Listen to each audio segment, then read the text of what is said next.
On est là peut-être face au premier pas de ce projet tant rêvé.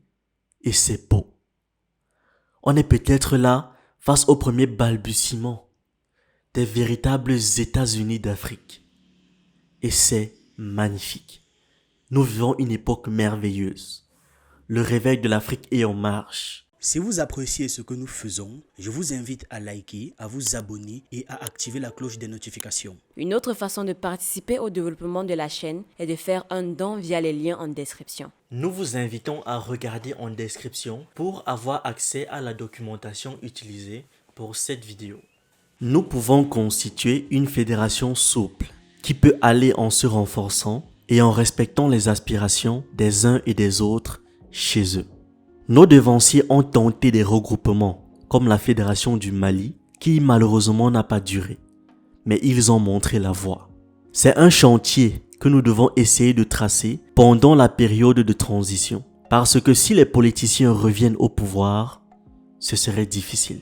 Ce sont là des mots prononcés par Apollinaire Kielem de Tambela, premier ministre burkinabé, à son homologue malien Choguel Kokala Maïga et au président de la transition du Mali, le colonel Assimi Goïta. Le chef du gouvernement burkinabé a effectué une visite d'amitié et de travail les 31 janvier et 1er février 2023 à Bamako et c'est donc dans le cadre de cette visite qu'il a prononcé ces mots. Remettons-nous un peu dans le contexte de cette visite. Le 30 septembre 2022, le Burkina Faso a subi son deuxième coup d'état de l'année, quand le capitaine Ibrahim Traoré, après avoir renversé le lieutenant-colonel Paul-Henri Sandaogo Damiba, a été désigné président de la transition. Il a justifié sa prise de pouvoir en citant la détérioration de la sécurité au Burkina Faso. Un ensemble de réformes s'en est suivi, dont ma préférée, j'avoue, est de mettre fin à l'accord qui encadre la présence de l'armée française sur son territoire. On parle là de près de 400 hommes de l'opération Sabre qui devront plier bagages. L'accord stipulait qu'ils avaient un mois, à partir du 23 janvier, si mes informations sont bonnes, pour quitter le pays. Là, nous sommes le 17 février, donc normalement d'ici une semaine, on sera fixé. Les opérations des soldats français en Afrique seront désormais limitées maintenant au Niger et au Tchad qui, on l'espère, vont emboîter le pas très vite. De l'autre côté, le 18 août 2020, un coup d'État est intervenu au Mali mené par le colonel Assimi Goïta.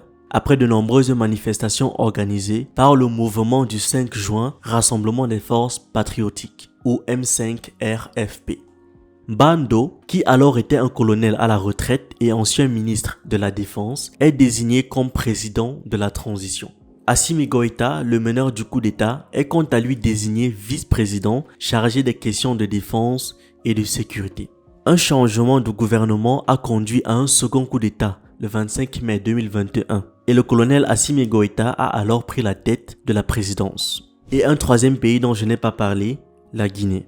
En octobre 2020, à quelques semaines de l'élection présidentielle en Guinée, le président Alpha Condé, candidat à un troisième mandat, est sous le feu des critiques. Un an plus tard, le 5 septembre 2021, un coup d'État entraînait la chute d'Alpha Condé. Le pays découvrait alors le colonel Mamadi Doumbouya. Revenons donc au présent. Le Mali, la Guinée et le Burkina Faso font quelque chose d'incroyable. Vraiment les gars, jusqu'ici, bravo. Ils ont demandé le départ des militaires français de leur territoire. Ils ont montré une véritable volonté de revoir les accords et partenariats diplomatiques avec les pays occidentaux. Et ils ont mené tout un tas d'autres réformes. Globalement, ça va. Globalement, ça va. Évidemment, les médias français restent dans leur rôle de désinformation avec leur vocabulaire particulier, notamment la fameuse expression « junte militaire ». Ils s'empressent aussi dans leurs articles de nous orienter à penser que le rapprochement de ces pays avec la Russie est à l'origine de tous ces changements. Actualité africaine, le Burkina Faso, le Mali et la Guinée appellent dans une déclaration commune à la levée de leur suspension de la CEDEAO, la Communauté économique des États d'Afrique de l'Ouest, et de l'Union africaine. Ces trois pays dirigés par des juntes militaires issus de coups d'État ont décidé d'unir leurs forces. Merci Stéphane Ballon d'être avec nous. Sergueï Lavrov, le ministre russe des Affaires étrangères, a fait une visite au Mali cette semaine pour renforcer les liens entre Bamako et Moscou. Est-ce que cette déclaration commune de ces trois pays africains, le Burkina Faso, le Mali et la Guinée, n'est pas le résultat de cette visite? Est-ce que la Russie n'est pas en sous-main à l'initiative de cette déclaration commune? Évidemment, vu que vous détestez la Russie, nous aussi, on doit détester la Russie. Évidemment, les Africains ne peuvent pas se débrouiller eux-mêmes, ne peuvent pas s'autodéterminer. Même s'ils ne sont pas sous le joug de la France, ils doivent être sous le joug d'une autre puissance occidentale. Mais malgré ce que ça représente comme défi, malgré le fameux terrorisme financé par on sait qui, on ne va pas se mentir, malgré le lynchage et surtout la désinformation des médias français en particulier, malgré les coups en traître de la CEDEAO et de l'Union africaine, ils n'ont rien lâché.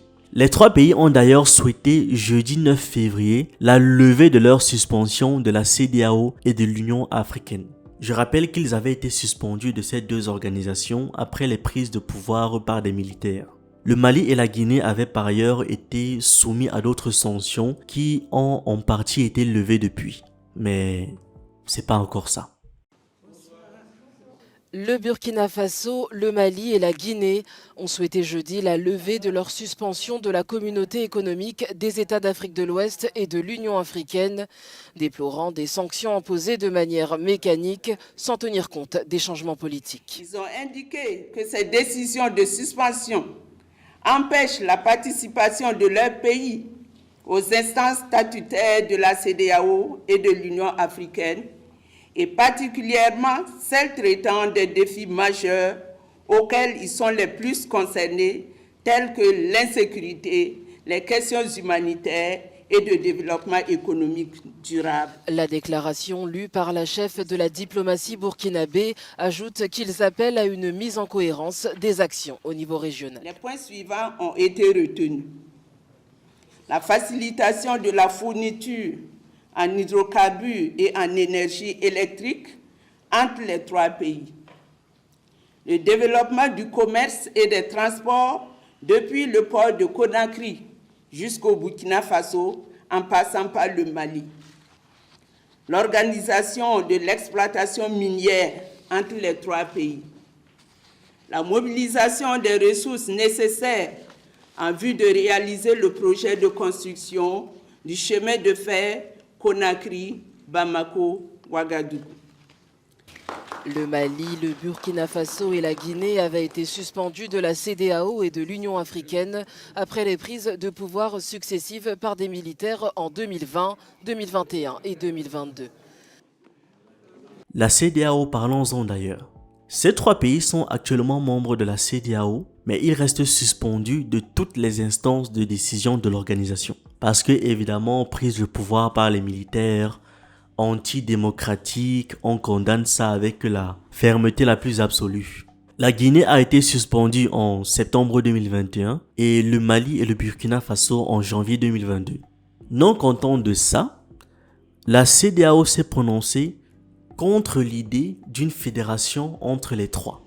On ne va pas vous laisser la faire. Nous sommes à 15, on va rester à 15.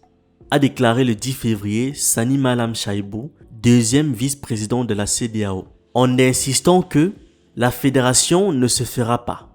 Rendez-vous compte que on les sanctionne parce que antidémocratie et tout ça là, ils restent dans une organisation où ils n'ont pas leur mot à dire, mais quand ils prennent des initiatives, la même organisation s'y oppose. Je vais essayer d'expliquer ça autrement. Le Mali, la Guinée et le Burkina Faso vous demandent de lever les sanctions et de lever leur suspension des trois organisations. Ils ne veulent pas les quitter. Aucun des trois ne veut quitter ni la CEDEAO ni l'Union africaine.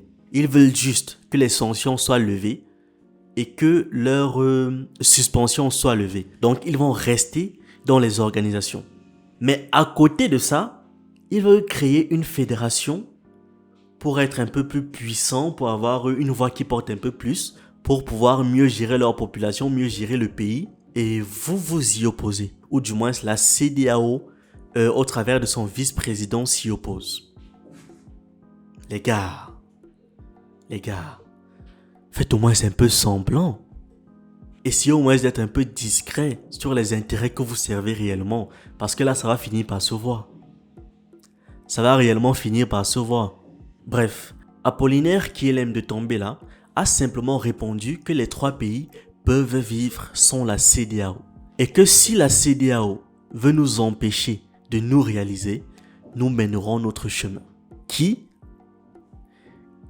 mesdames et messieurs, n'a jamais rêvé des États-Unis d'Afrique? Qui?